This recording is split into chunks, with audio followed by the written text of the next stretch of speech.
question is who's going to be starting next to him. Now that we know who the guys on the roster are, who do you think is the best fit? Well, you know, a week ago I would have told you that the best fit for Greg Berhalter's Aaron Long, and it's been Aaron Long.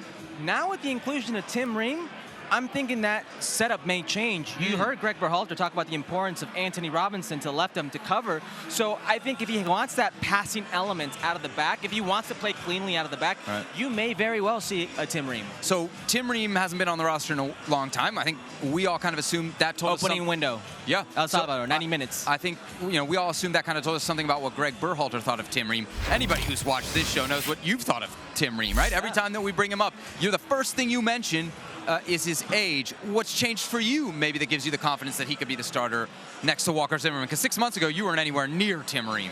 Yeah, I don't even know if it's confidence, but he deserves praise. He's a very good passing back who's had a hell of a year. Hell of a year. I mean, we got to say, he is a starting captain in the Premier League team. He has his moments where he gets left out, hung up to dry. Not a bad Premier League team. No. And where it's one-on-one, it costs him. You could ask Diego Lainez. You could ask the goal that City scored, the very first one. There are moments where, you know, physically, he's not a player you want 1v1.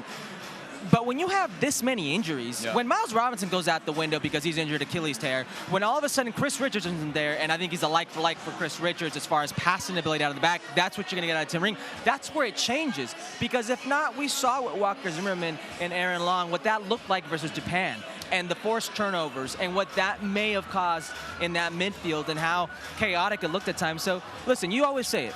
Circumstances change, opinions change. And that's one of those in this moment with Tim Ream.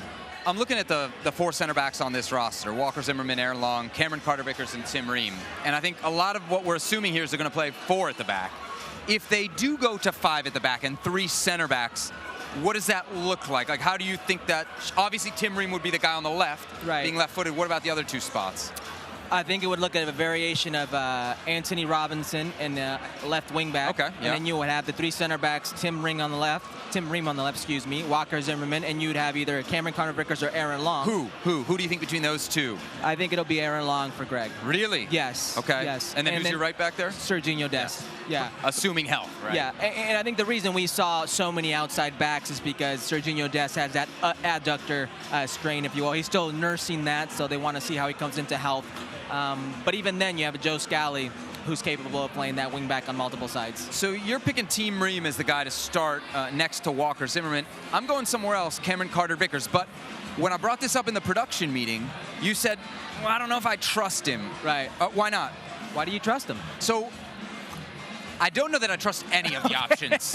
Well, but let me get to why I like him. All right.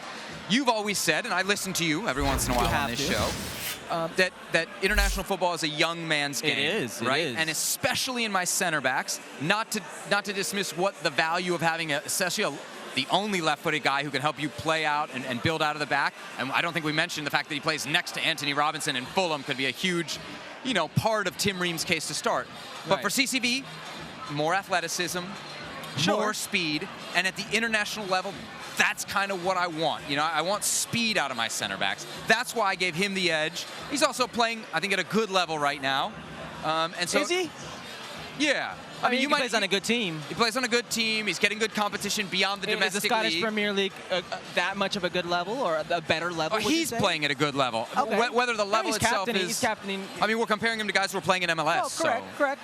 There's not a huge gap between Scotland and MLS. And that's great and fine. So what's your knock on CCV? What's your hesitation Well, I guess there? the body of work, right? Yeah. When I look at the body of work. When you've watched him? When I've watched him against Uruguay, when he was in against Uruguay briefly, the crosses that he misjudged, I think there are certain games that Greg Berhalter is going to want more of a physical presence in the air, more of a better passing back, or center back, I should say.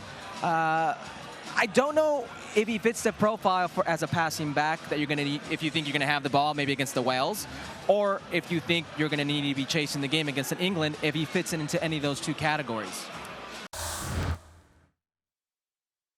Well, thank you very much for watching ESPN on YouTube. For more sports highlights and analysis, be sure to download the ESPN app. And for live streaming, premium content, and let's not forget as well, ESPN FC 7 days a week. Subscribe to ESPN+.